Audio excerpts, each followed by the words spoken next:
నమస్తే welcome two weekly news లక్ష్యం సమాజ్ హితం నేను స్వాతి ముందుగా బులెటిన్ లో హెడ్లైన్స్ చూద్దాం గుంటూరు జిల్లా జొన్నలగడ్డలో గ్రామ సచివాలయం ఏర్పాటు ప్రారంభించిన హోం మంత్రి మేకతోటి సుచరిత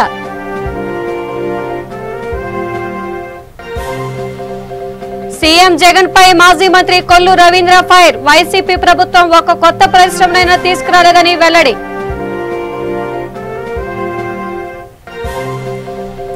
తూర్పుగోదావరి జిల్లా తునిలో గంజాయి పట్టివేత 200 కేజీల గంజాయి స్వాధీనం 2 వ్యక్తులు అరెస్ట్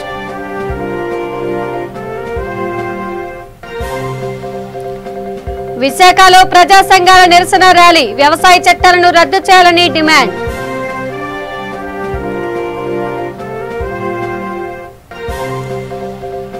జాబ్ క్యాలెండర్ పై నిరుద్యోగుల ఆగ్రహం అరకు తహసీల్దార్ కార్యాలయం వద్ద నిరుద్యోగుల భిక్షాటన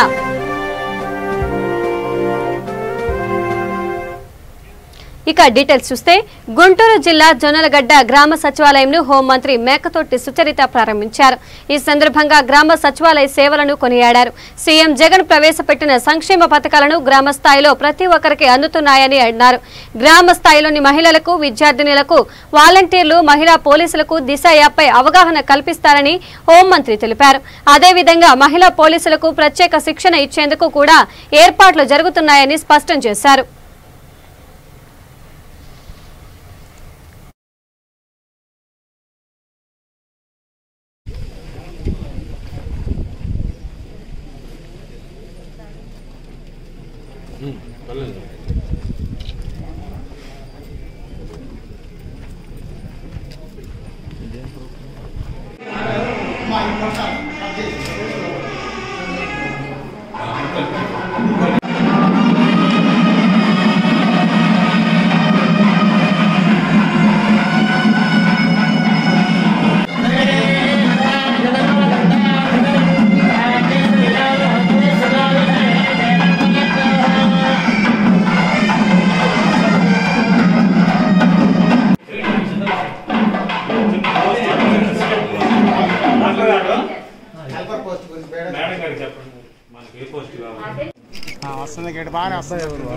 వాలంటీరా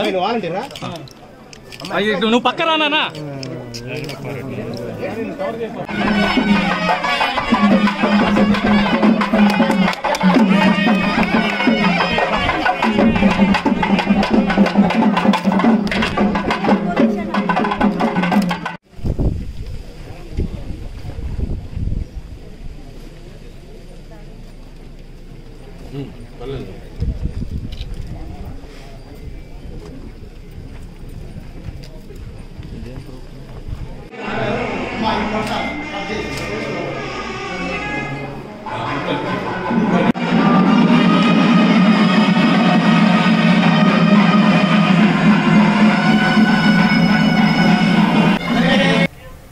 ఏపీ ప్రభుత్వ నిర్వాకం వల్ల ఆంధ్రప్రదేశ్ కు వచ్చిన పరిశ్రమలు బై బై జగన్ అంటూ వెళ్లిపోతున్నాయని మాజీ మంత్రి తెలుగుదేశం పార్టీ పోలిట్ బ్యూరో సభ్యులు కొల్లు రవీంద్ర మండిపడ్డారు. వైసీపీ అధికారంలోకి వచ్చిన తర్వాత ఒక్కో కొత్త పరిశ్రమనైనా తీసుకువచ్చారా అని ప్రశ్నించారు. రాష్ట్రానికి పరిశ్రమలు వస్తే యువతకి ఉపాధి లభిస్తోందని మాజీ ముఖ్యమంత్రి చంద్రబాబు కష్టపడి పరిశ్రమలు తీసుకువచ్చారని తెలిపారు. చంద్రబాబు తీసుకువచ్చిన పరిశ్రమలను వైసీపీ నేతలు భయపెట్టి రాష్ట్రం నుంచి వెళ్లగొడుతున్నారని ఆగ్రహం వ్యక్తం చేశారు. రాష్ట్రంలో జగన్మోహన్ రెడ్డి గారు ముఖ్యమంత్రి అయిన తర్వాత మొత్తం పరిపాలన అంతా కూడా అస్తవ్యస్తం అయిపోయింది.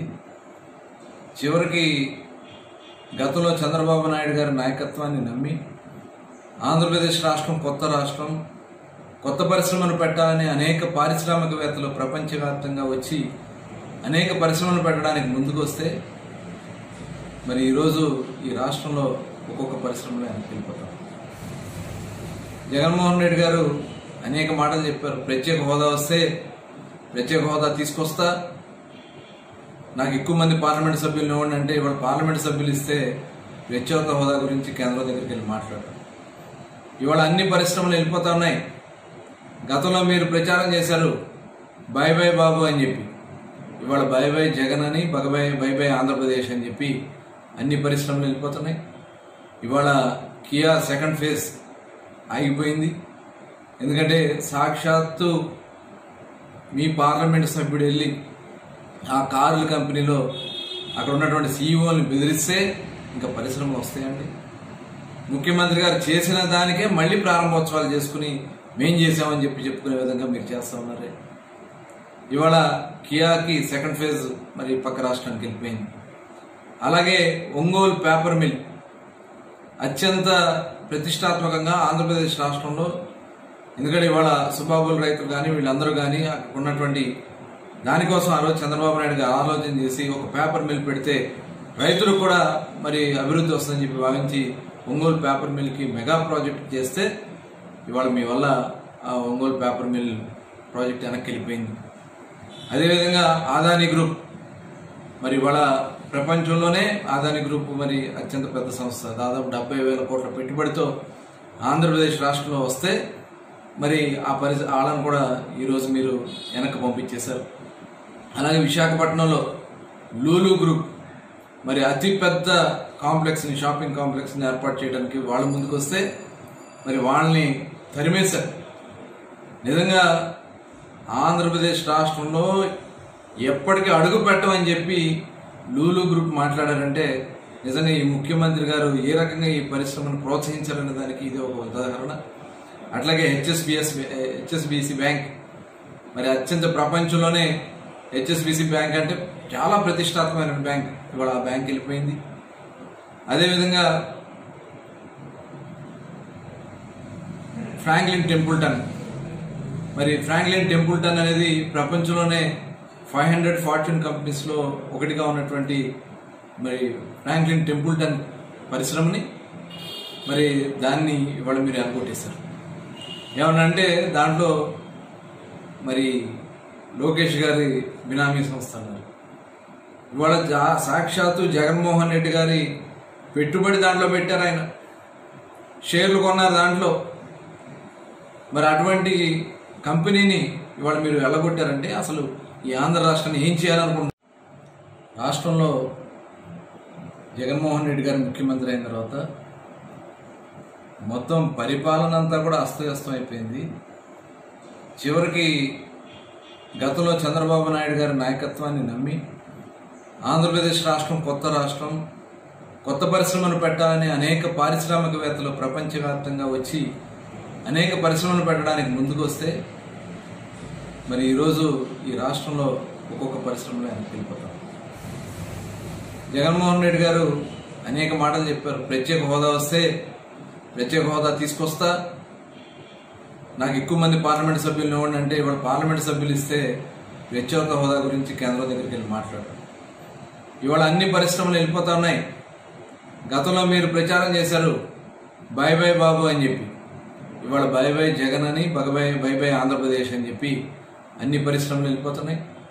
ఇవాళ కియా సెకండ్ ఫేజ్ ఆగిపోయింది. ఎందుకంటే సాక్షాత్తు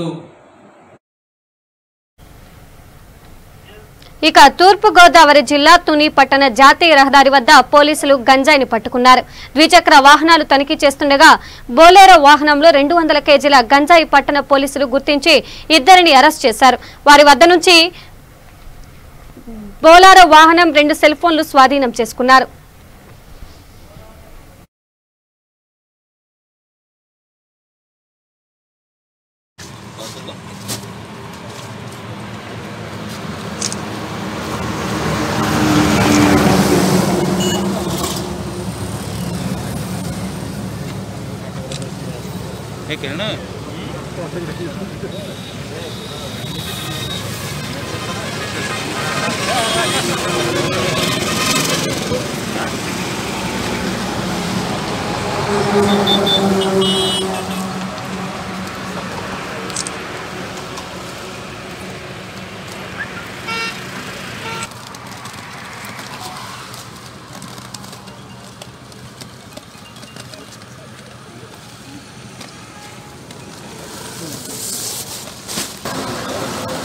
ना ముందు తీసుకొచ్చాను.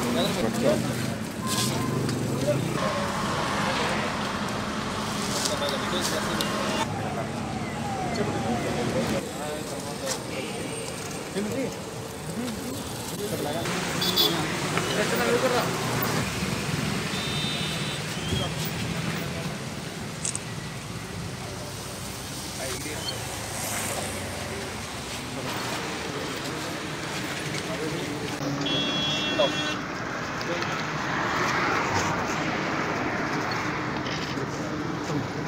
అండి. ఈరోజు మధ్యాహ్నం మన తుని టౌన్ ఎస్ఐ శ్రీనివాస్ గారికి వచ్చిన సమాచారం మేరకు గంజాయి అక్రమంగా రవాణా అవుతుంది, ఏజెన్సీ ప్రాంతం నుంచి హైవేలో వస్తుంది బొలెరోలో అని చెప్పి మనకు ఒక సమాచారం వచ్చింది. ఆ సమాచారాన్ని బేస్ చేసుకుని మనం హైవేలో సీతారాంపురం దగ్గర మనం ర్యాండమ్గా చెక్ పోస్ట్ని అరేంజ్ చేసుకుని వెహికల్స్ చెక్కింగ్ అరేంజ్ చేయడం జరిగింది. మనం వెహికల్ చెక్కింగ్ చేస్తూ ఉండగా ఒక బొలెరో వెహికల్ వచ్చి సడన్గా మా ముందు కొంత దూరంలో తిప్పుకుని వెనక్కి వెళ్ళిపోతుండగా మనం పట్టుకోవడం జరిగింది. దాన్ని చెక్ చేయగా దాంట్లో ఇద్దరు కుర్రోళ్ళు ఉన్నారు. ఇద్దరు కూడా ఒకళ్ళేమో కేరళ రాష్ట్రానికి చెందిన వ్యక్తి, ఒక కర్ణాటక రాష్ట్రానికి చెందిన వ్యక్తి. ఆ బొలెరోని మనం అనుమానంపై చెక్ చేస్తే దాని మీద ఒక 10 బస్తాల వరకు గంజాయి దాంట్లో టార్పలిన్ షీట్ కింద దాచి కన్సీవ్ చేసుకుని డిసెప్షన్ మెథడ్లో వాళ్ళు తీసుకెళ్ళడానికి ట్రై చేస్తూ ఉన్నారు వాళ్ళు. ఆ వ్యాన్ కూడా దానికోసం ప్రత్యేకంగా చేయించుకున్నారు, బొలెరో వ్యాన్. అది కూడా కర్ణాటక రిజిస్ట్రేషన్తో ఉంది. దీంట్లో మనకి ఎవరైతే ఇద్దరు దొరికారో ఆ ఇద్దరు కూడా మన ప్రొసీజర్ ఎన్డీపీఎస్ ప్రకారం మనం పాటిస్తూ మన తుని మండల డీటీ గారు సహాయంతో మనం ఈ ప్రొసీజర్ని మనం ముందుకు సాగించడం జరిగింది. ఇన్వెస్టిగేషన్లో భాగంగా మనం అన్ని వెరిఫై చేస్తే ఆ ఇద్దరు కూడా షబ్బీర్ అలీ అండ్ అజీజ్ వీళ్ళిద్దరూ కూడా ఒక్కొక్కరి మీద చాలా కేసుల వరకు పెండింగ్ ఉన్నాయి. కేరళ రాష్ట్రంలో 19 కేసులు ఒక అతని మీదను, కర్ణాటకలో 10 కేసుల వరకు ఒక అతని మీద, ఇద్దరి మీద కూడా క్రిమినల్ పాస్ హిస్టరీ ఇద్దరి మీద ఉంది. అవన్నీ కూడా మనం కన్ఫర్మ్ చేసుకుని ఇన్వెస్టిగేషన్లో పొందుపరిచి చేయడం జరుగుతుంది. ప్రస్తుతానికి మాత్రం మనం 200 కేజీలు గంజాయిని, డ్రై గంజాయిని 10 బస్తాల్లో సీజ్ చేయడం జరిగింది. అలాగే ఒక బొలెరో వెహికల్, అలాగే ఇద్దరు దగ్గర ఉన్న 2 సెల్ ఫోన్స్ మనం కూడా సీజ్ చేయడం జరిగింది.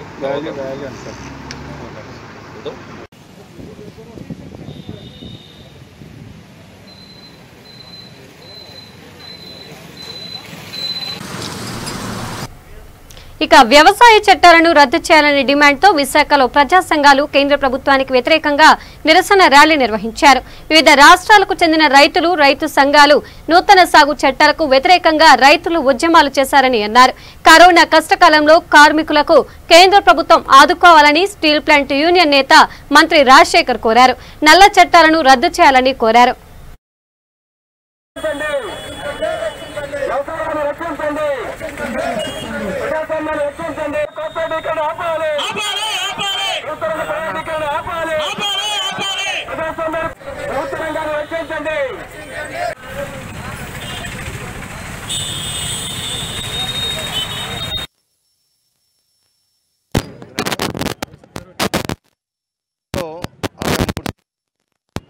ప్రజానీకం అంతా కూడా వ్యవసాయం మీద ఆధార ప్రజానీకానికి అన్ని విధాలుగా అండగా ఉండి ఇటు తిండి గింజలే కాకుండా అనేక రకాలైనటువంటి కష్టాలు కోర్చి ప్రజానీకానికి అన్ని విధాలా కూడా మరి సాయపడుతున్నటువంటి రైతాంగాన్ని పూర్తిగా నిర్వీర్యం చేయాలని, వారికి ఉన్నటువంటి హక్కులన్నీ కూడా కాలరాసి కొత్త చట్టాలను తీసుకొచ్చి కేవలం విదేశీ శక్తులకి, కార్పొరేట్ శక్తులకి ఊడిగం చేసే విధంగా కేంద్ర ప్రభుత్వం తన నిర్ణయాలు చేస్తోంది. దీనివల్ల రైతులకు గిట్టుబాటు ధర లేకుండా తమ పండిన పంటకు కానీ తమ కష్టానికి కానీ ఏమాత్రం కూడా అవకాశం కల్పించకుండా కేవలం బడా పారిశ్రామికవేత్తలకు, కార్పొరేట్ శక్తులకి కూడా ఊడిగించేసే విధంగా కేంద్ర ప్రభుత్వం చేస్తున్న విధానాల పట్ల నిరసనగా ఒక వైఖరి. అందువల్ల వ్యవసాయ రంగాన్ని పరిరక్షించాలి. ఈ దేశంలో మన భారతదేశం అనేది ప్రపంచ దేశాల్లోనే గర్వించదగ్గ దేశం, పెద్ద ప్రజాస్వామిక దేశం. ఈ ప్రజాస్వామ్య విలువలను కాపాడాల్సిన బాధ్యత ఏ ప్రభుత్వానికి అది ఉంటుంది. కానీ మోడీ గారి నేతృత్వంలో ఏర్పడిన ఎన్డీఏ ప్రభుత్వం మరి ప్రజాస్వామ్యం అపహరించి చేసే విధంగా గతంలో ఎమర్జెన్సీ కంటే మిన్నగా మొత్తం ప్రజానీకం తాలూకా, కార్మిక వర్గం తాలూకా, లేకపోతే రైతాంగం తాలూకా నడ్డి విరిచే విధంగా కార్యక్రమాలు చేపట్టి ఈరోజు ప్రజాస్వామ్యబద్ధంగా ఎన్నికైనటువంటి మధ్యప్రదేశ్ కానీ, అక్కడ నుండి ప్రభుత్వాలను కోల్దవడం కానీ, రాజస్థాన్లో కూడా రకరకాల ప్రయత్నం చేయడం కానీ, లేకపోతే ఇప్పుడు కాశ్మీర్లో అనిశ్చిత పరిస్థితి తీసుకొచ్చి అక్కడ ఉన్నటువంటి ప్రజానీకానికి అనేక రకాలుగా ఇబ్బందులు చేసే కార్యక్రమం, ఈ ప్రజాస్వామ్యంలో వచ్చినటువంటి అనేకమైనటువంటి సంస్థలన్నీ కూడా నీరుగార్చి వారికి తగ్గట్టుగా ఈడీలు కానీ, ఇన్కమ్ ట్యాక్స్ కానీ, ఇంకో సిబిఐ కానీ వారికి అనుగుణంగా మార్చుకొని ఈరోజు ప్రతిపక్షాలు కానీ, కార్మిక సంఘాల గొంతు నొక్కి వారందరి మీద దౌర్జన్యం చేసే కార్యక్రమాలు ఈరోజు ప్రభుత్వం పనిచేస్తుంది. ఈరోజు ఇందుకు ప్రజాస్వామ్య ప్రభుత్వం కాదు, ఇది కేవలం పెట్టుబడిదారి వర్గాలకు ఊతమిచ్చే విధంగా వారి తాలూకా శ్రేయస్ ఆలోచన తప్ప దేశంలో ఒక ప్రభుత్వ రంగ సంస్థలు కానీ లేదా ఒక కంపెనీని కానీ తీసుకురావడం లేదు. నిరుద్యోగులు అనేక రకాలుగా ఇబ్బంది పడుతున్నారు. రైతులు కానీ, శ్రామికులు కానీ అందరూ కూడా ఈ దేశంలో అందరూ ఇబ్బంది పడుతూ రోజు రోజుకి పెట్రోలు, ప్రపంచంలో క్రూడ్ ఆయిల్ ధర తగ్గుతుంటే ఇక్కడ పెట్రోల్ డీజిల్ పెంచి మొత్తం మధ్యతరగతి కుటుంబీకులు శ్రామిక వర్గం తాలూకా జీవన విధానాన్ని అస్తవ్యస్తం చేసినటువంటి ప్రభుత్వానికి తగు బుద్ధి చెప్పే విధంగా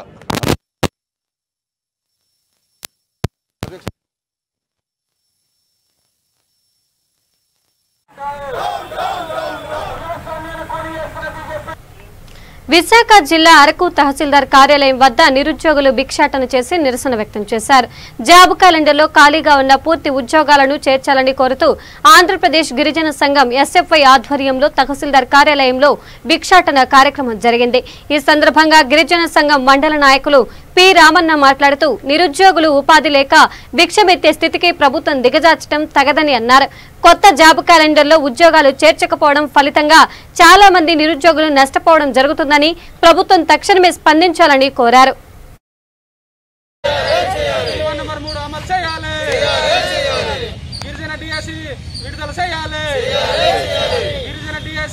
జాబ్ క్యాలెండర్ చేర్చాలి, డిఎస్సి జాబ్ క్యాలెండర్ చేర్చాలి, డిఎస్సి జాబ్ క్యాలెండర్ చేర్చాలి, డిఎస్ అమలు చేయాలి, హామీలు మెగా డిఎస్ అమలు చేయాలి, హామీలో మెగా డిఎస్ అమలు చేయాలి, హామీలో చెప్పిన మెగా డిఎస్ అమలు చేయాలి, జీవో నెంబర్ 3 అమలు చేయాలి, జీవో నెంబర్ 3 అమలు చేయాలి, హామీలో మెగా డిఎస్ తీయాలి, హామీలో మెగా డిఎస్ తీయాలి, హామీలో మెగా డిఎస్ తీయాలి, డిఎస్ అమలు చేయాలి, డిఎస్సి జాబ్ క్యాలెండర్ చేర్చాలి.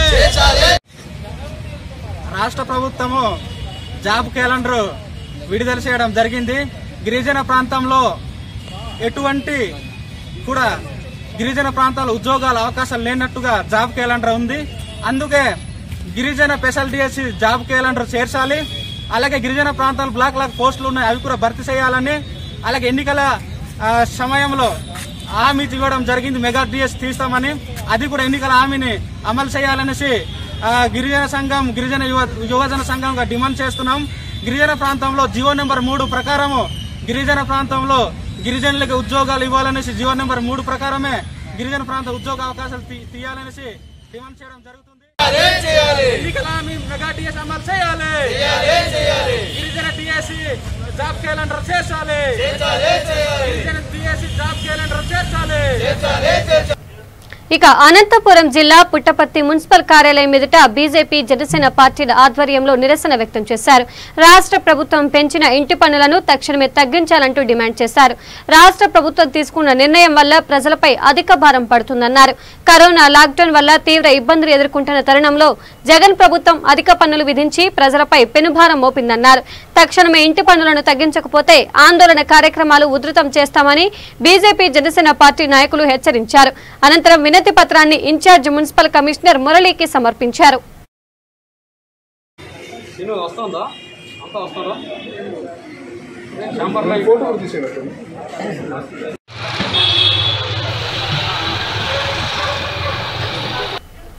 ఇక జగన్ ప్రభుత్వం కోట్లాది రూపాయలు ఖర్చు చేసి ప్రచారం కోసం జాబ్ క్యాలెండర్ విడుదల చేశారు.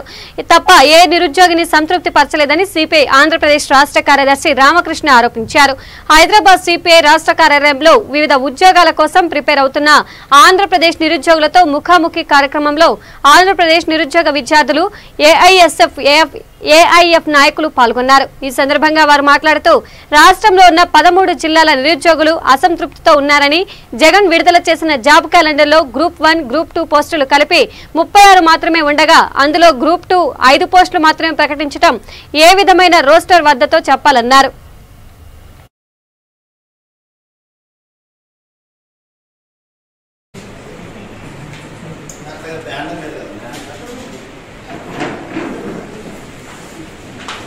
మాట్లాడాలి. గవర్నమెంట్ అయినా మనమైనా ఎవరైనా, ఒక రాజకీయ పార్టీ కానీ ఎవరైనా మాట్లాడే వాళ్ళు గవర్నమెంట్ ఇచ్చిన లెక్కల ప్రకారం దీన్ని బేస్ చేసుకుని మాట్లాడాలి.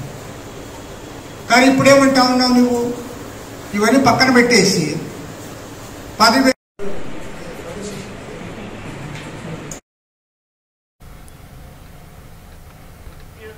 ఇక లాక్డౌన్ నేపథ్యంలో విశాఖ జిల్లా పాయకరావుపేటలో పేద ప్రజలకు దళిత సేన ఆధ్వర్యంలో నిత్యావసర సరుకులను అందించి వారికి అండగా నిలిచారు.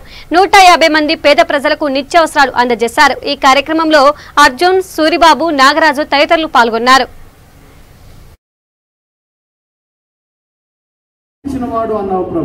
కాబట్టి నాయన దేవ ఇంత చక్కని కార్యక్రమాన్ని చేస్తున్నటువంటి మా పాయకులపేటలో ఉన్నటువంటి నాయకులు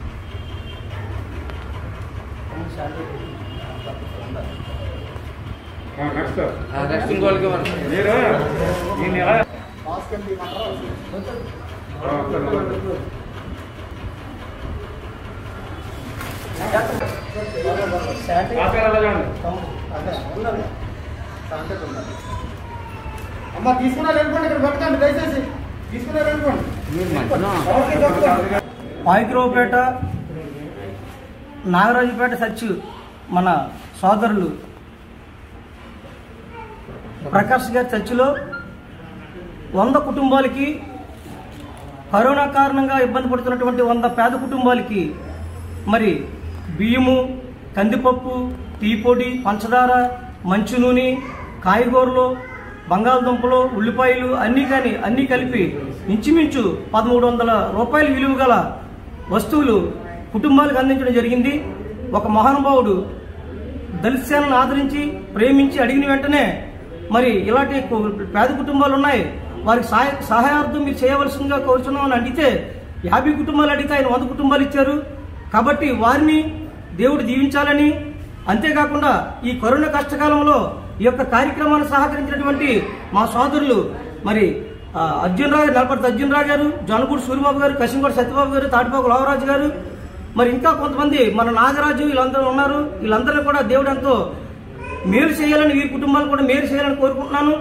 ఇలాంటి ఈ దళిత సేన కార్యక్రమం ఇది రాష్ట్ర వ్యాప్తంగా దీన్ని అభివృద్ధి చేసి దళితులకే కాకుండా అనేక పేద కుటుంబాలను ఆదుకోవాల్సిందిగా కోరుకుంటూ, ఇంకా వారిని మాలాంటి వాటిని ఇంకా ప్రోత్సహించగా కోరుకుంటూ ఈ అవకాశం ఇచ్చినటువంటి దళిత సేన నాయకులందరికీ జై భీమ్ తెలియజేసుకుంటున్నాను. సహాయించండి దేవా. కాబట్టి ఈ రోజు నేను పేద ప్రజల విషయంలో దేవ ఘనమైన కార్యాలు జరిగిస్తున్నారు. కాబట్టి నాయన వారిని దీవించండి నాయన అయ్యా పేదవారిని కనికరిస్తే నేను యెహోవాకు అప్పించిన వాడు అన్నావు ప్రభువా. కాబట్టి నాయన దేవ ఇంత చక్కని కార్యక్రమాన్ని చేస్తున్నటువంటి మా పాయకులపేటలో ఉన్నటువంటి నాయకులు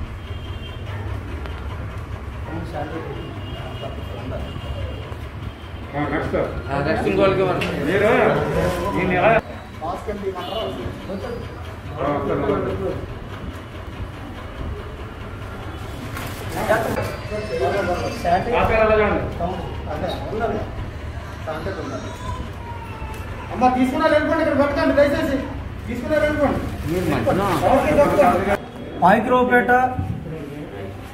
నాగరాజుపేట సచ్చు మన సోదరులు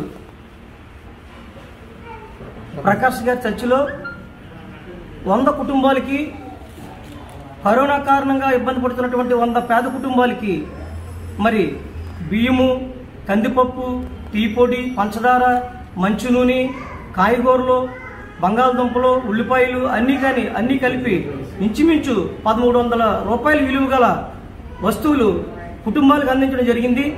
ఒక మహానుభావుడు దళిత సేనను ఆదరించి ప్రేమించి అడిగిన వెంటనే మరి ఇలాంటి పేద కుటుంబాలు ఉన్నాయి, వారికి సహాయార్థం మీరు చేయవలసిందిగా కోరుచున్నామని అడిగితే 50 కుటుంబాలు అడిగితే ఆయన 100 కుటుంబాలు ఇచ్చారు.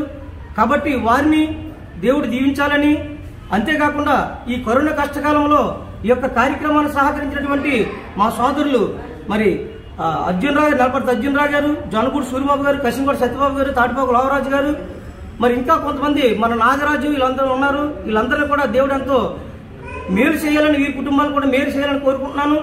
ఇలాంటి ఈ దళిత సేన కార్యక్రమం ఇది రాష్ట్ర వ్యాప్తంగా దీన్ని అభివృద్ధి చేసి దళితులకే కాకుండా అనేక పేద కుటుంబాలను ఆదుకోవాల్సిందిగా కోరుకుంటూ, ఇంకా వారిని మాలాంటి వాటిని ఇంకా ప్రోత్సహించగా కోరుకుంటూ ఈ అవకాశం ఇచ్చినటువంటి దళిత విజయవాడలో దారుణం చోటు చేసుకుంది.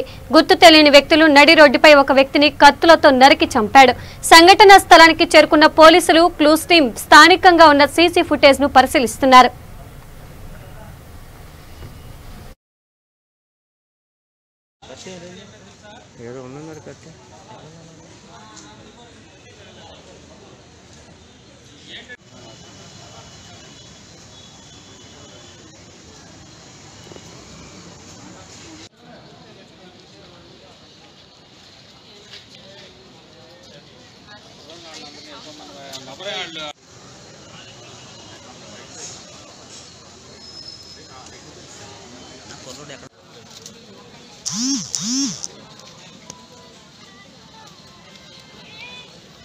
కట్టి ఏదో ఉన్నది కట్టి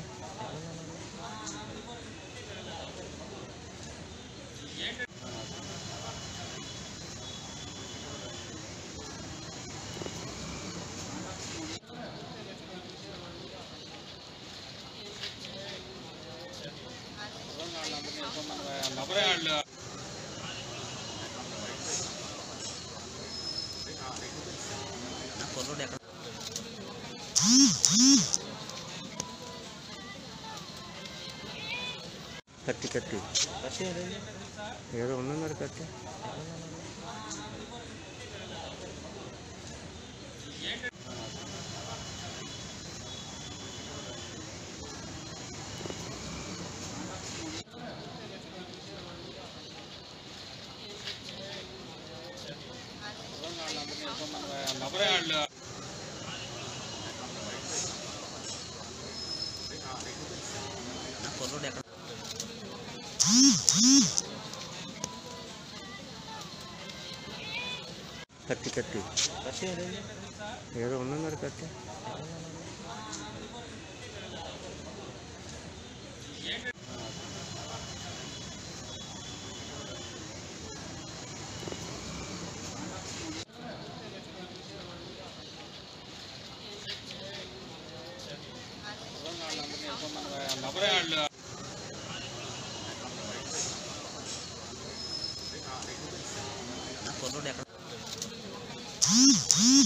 కట్టి కట్టి ఏదో ఉన్నది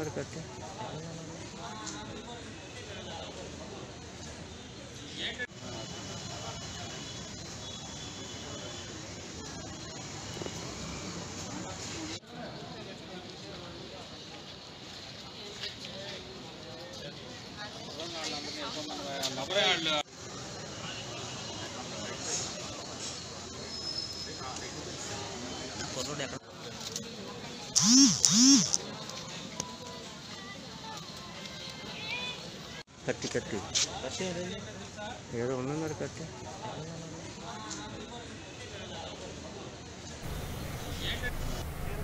ఇక విశాఖలో కాంట్రాక్టు పారామెడికల్ సిబ్బంది ఆందోళనకు దిగారు. తమ సమస్యలను పరిష్కరించాలని డిమాండ్ చేస్తూ విశాఖ జీవీఎంసీ గాంధీ విగ్రహం వద్ద United medical health employees union ఆధ్వర్యంలో కాంట్రాక్టు పారామెడికల్ సిబ్బంది ధర్నా చేపట్టారు. జగన్ అధికారంలోకి వస్తే కాంట్రాక్టు సిబ్బందిని రెగ్యులరైజ్ చేస్తామని హామీ ఇచ్చి 2 ఏళ్లు గడుస్తున్నా నేటికి అమలు చేయకపోవడంపై యూనియన్ నేత జగన్మోహన్ రావు ఆవేదన వ్యక్తం చేశారు. సీఎం జగన్ రెగ్యులరైజ్ చేయకుండా కాంట్రాక్టు ఉద్యోగులను మోసం చేస్తున్నారని, కోవిడ్ తో చాలా మంది ఉద్యోగులు చనిపోయారని, వారిని ప్రభుత్వం ఆదుకోవాలని డిమాండ్ చేశారు. ప్రభుత్వం తక్షణమే తమ సమస్యలను పరిష్కరించాలని కోరారు.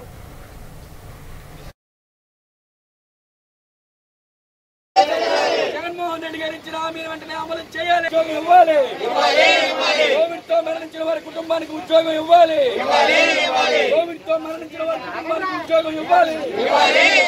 కోవిడ్ తో మరణించిన వారికి ఎక్స్గ్రేషియా చెల్లించాలి. United medical and employees union sir, నా పేరు K Jaganmohan Rao, United medical and employees union జిల్లా జనరల్ సెక్రటరీని. ఇప్పుడు మేము ఈ కార్యక్రమం చేయడానికి కారణం ఏంటంటే, గత డిఎస్సి బ్యాచ్, అర్హులైన డిఎస్సి బ్యాచ్ 2002 నుండి ఇప్పటి వరకు కూడా కాంట్రాక్ట్ బేసిస్గా ఉండిపోయారు తప్ప రెగ్యులరైజ్ చేస్తానని చెప్పేసి జగనన్న గారు కూడా మొన్న పాదయాత్రలో కూడా హామీ ఇచ్చారు. కానీ ఎన్ని ప్రభుత్వాలు వచ్చినా సరే మా బతుకులు అయితే మారడం లేదు.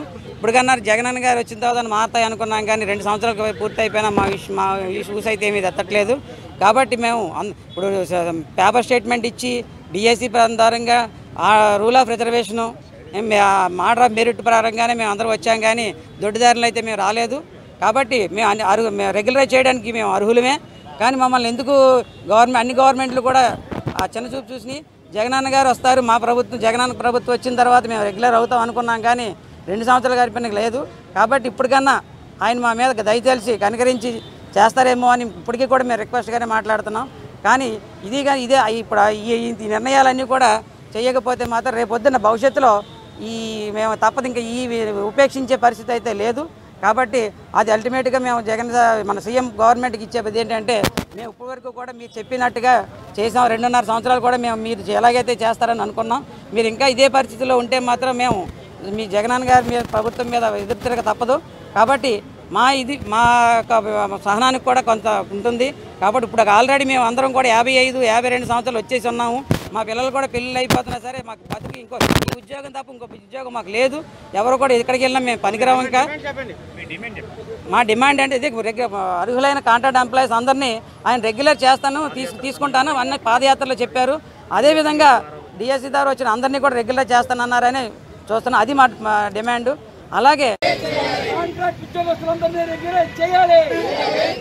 జగనన్న ఇచ్చిన హామీని అమలు చేయాలి. జగన్మోహన్ రెడ్డి గారు ఇచ్చిన హామీని అమలు చేయాలి. కాంట్రాక్ట్ అవుట్సోర్సింగ్ బులెటిన్ ముగించే ముందు హెడ్లైన్స్ మరోసారి చూద్దాం. గుంటూరు జిల్లా జొన్నలగడ్డలో గ్రామ సచివాలయం ఏర్పాటు ప్రారంభించిన హోంమంత్రి మేకతోటి సుచరిత.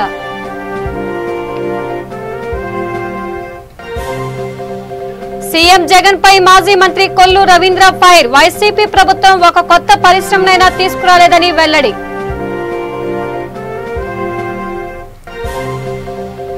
తూర్పుగోదావరి జిల్లా తునిలో గంజాయి పట్టివేత. 200 కేజీల గంజాయి స్వాధీనం. 2 వ్యక్తులు అరెస్ట్.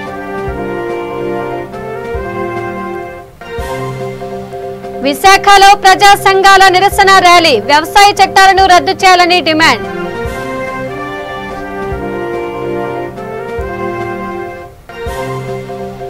జాబ్ క్యాలెండర్ పై నిరుద్యోగుల ఆగ్రహం. అరకు తహసీల్దార్ కార్యాలయం వద్ద నిరుద్యోగులు భిక్షాటన.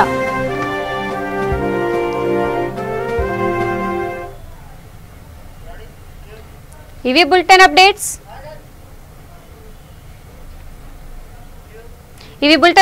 మరిన్ని అప్డేట్స్ కోసం చూస్తూనే ఉండండి V3 న్యూస్. లక్ష్యం సమాజ్ హితం. నమస్కారం.